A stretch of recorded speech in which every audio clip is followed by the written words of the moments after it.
జై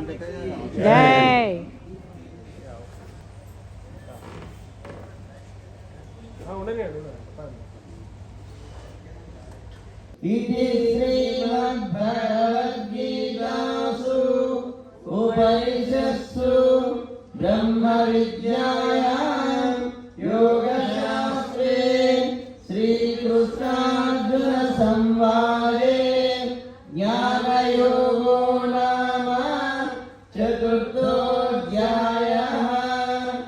ॐ श्रीकृष्णार्पणमस्तु। मंगलं कुरुक्षेत्र रणक्षोणि विहारिणे पार्थसारथिरूपाय गीताचार्याय मंगलं। श्री कृष्ण भगवान की जय।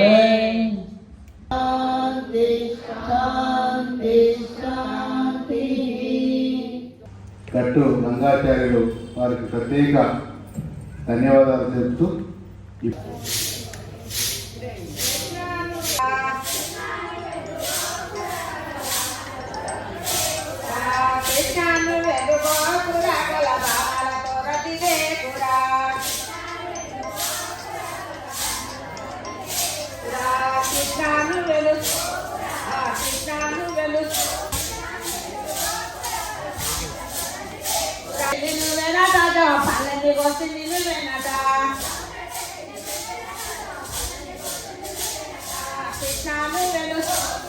కూడా గీతా జయంతి శుభాకాంక్షలు తెలియజేస్తూ శ్రీకృష్ణ పరమాత్మ అనుగ్రహాన్ని పరిపరి విధాలు మనపై ప్రసరిస్తూ ఉండాలని స్వామిని ప్రార్థన చేస్తూ ఈరోజు విశేషమైన రోజు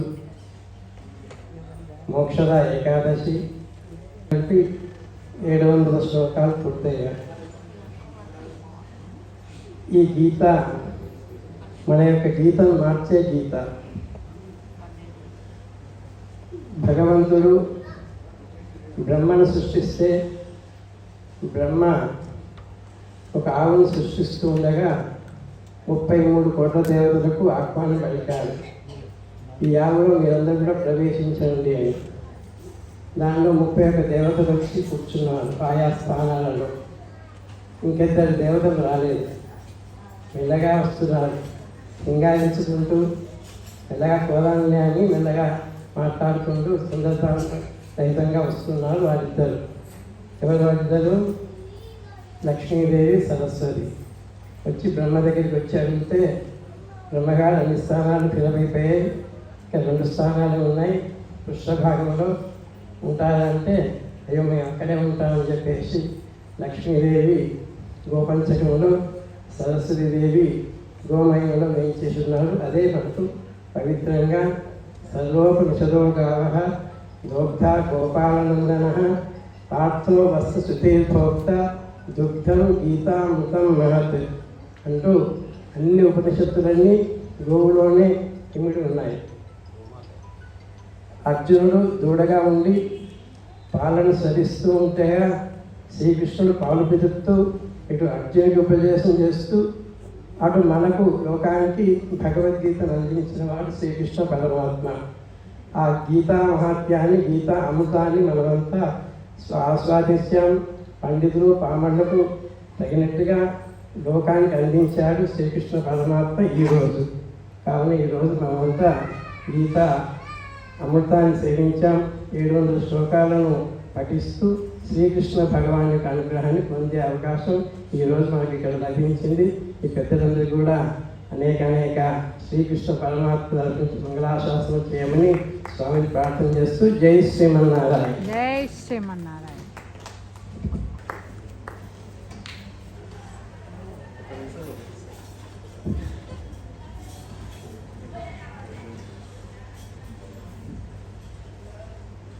ఇందాక పోటీల గురించి చెప్పుకుంటున్నాం కదా, ఆ పోటీలు ప్రకటించేటప్పుడు వెంకటవతాని గారి గురించి రాసిన జీవిత చరిత్రకు సంబంధించిన పుస్తకం నేను అనుకోకుండా ఈ ప్రకటన జరుగుతున్నప్పుడు కనిపించింది. అందులో మూకం కలవతి వాచాలం, మూగవాడు అద్భుతమైనటువంటి వక్తృత్వం పొందుపరుస్తున్నారు అవుతారు. మూకం కరోతి వాచారం పంగుం లంఘయతే గిరి. కుంటివాడైనటువంటి వాడు పర్వతాన్ని అధిగమిస్తాడు. నీ భగవంతుడిగా నీ యొక్క ఆజ్ఞ ఉంటే, నీ యొక్క అనుగ్రహం ఉంటే, నీ యొక్క ఆజ్ఞ ఉంటే, నీ ఆదేశం ఉంటే తప్పకుండా అందరం కూడా బ్రహ్మాండంగా ఉంటామని చెప్పడానికి ఇవాళ ఈ గీతా జయంతి కార్యక్రమాన్ని, ఈ కార్యక్రమంలో సభాధ్యక్షుడు డాక్టర్ ఓలేటి పార్టీషన్ గారికి, విశ్వేశ్వర్ గారికి, మా సోదరులు నామోజు బాలాచారి గారికి, పెద్దలు రంగాచార్య స్వామి వారికి, అక్క శ్రీనివాస్ యాదవ్ గారికి, బడే సార్ గారికి, ఇతర పెద్దలకందరికీ కూడా మీకందరికీ కూడా గీతా జయంతి శుభాకాంక్షలు. అంటున్నానంటే భగవద్గీత మనకు అవసరం వచ్చినప్పుడు సముద్రాన్ని, నదిని దాటడానికి ఎలాగైతే ఒక ఓడ పనిచేస్తుందో అలాంటి కార్యక్రమాన్ని ఈ భగవద్గీత మన జీవితంలో ఇస్తుందని చెప్పని పెద్దలు చెప్పినటువంటి మాటని మనం ఇక్కడ దృష్టిలో పెట్టుకోవాలి. పిల్లలకి సర్టిఫికెట్స్ ఇవ్వాల్సిన కార్యక్రమం ఉందనుకుంటాను. ఇంకా వ్యత్యాసమైనటువంటిది కాకుండా చెప్పేది ఏమిటని చెప్పారు. సర్వ పాపేంటితో భగవంతుడు ఎప్పుడు కూడా నేను భగవంతుడని చెప్పుకోలేదు. ఒక 6 ఏళ్ల నుంచి నేనే గీతం చదివిస్తున్నాను సార్. నేనే గీతా పారాయణం 5 నెలలే. ప్రతి నెల హైదరాబాద్లో నక్క శ్రీనివాస్ గారు ఆధ్వర్యంలో పట్టుకొని, విశ్వేశ్వర గారు, రంగాచార్యులు పట్టుకొని ప్రతి నెల 2వ ఆదివారం హైదరాబాద్లో ఎక్కడో ఒక 100 మంది గీతా పారాయణ చేస్తున్నాం. మా జీవి ఉన్నంత వరకు ఖచ్చితంగా గీతాన్ని బతికిస్తాం, గీతా పారాయణ చేపిస్తాం. ప్రతి 6 నెలలకు ఒకసారి గీతా పిల్లలకు పోటీ నిర్వహించి అందరూ చేతిలో గీతా ఉండాలనే ఉద్దేశంతో నక్క శ్రీనివాస్ గారిని ఇద్దరం ప్రోత్సాహం చేస్తున్నారు. ఈ కార్యక్రమానికి పిలిచిన వెంటనే ఇంతమంది వచ్చి మనల్ని ఆశీర్వదించినందుకు పేరు పేరున ప్రత్యేక ధన్యవాదాలు తెలుపుతూ, ఇప్పుడు ఈ కార్యక్రమాల్లో సెక్షన్ 1లో 1 to 5th క్లాస్ వాళ్ళు మొదటి ప్రైజ్ వచ్చిన వాళ్ళు గాజుల ఆరాధ్య, వాళ్ళ పేరెంట్ ఎవరు వచ్చారు, వాళ్ళు వచ్చి తీసుకోవాల్సిందిగా కోరుతున్నారు.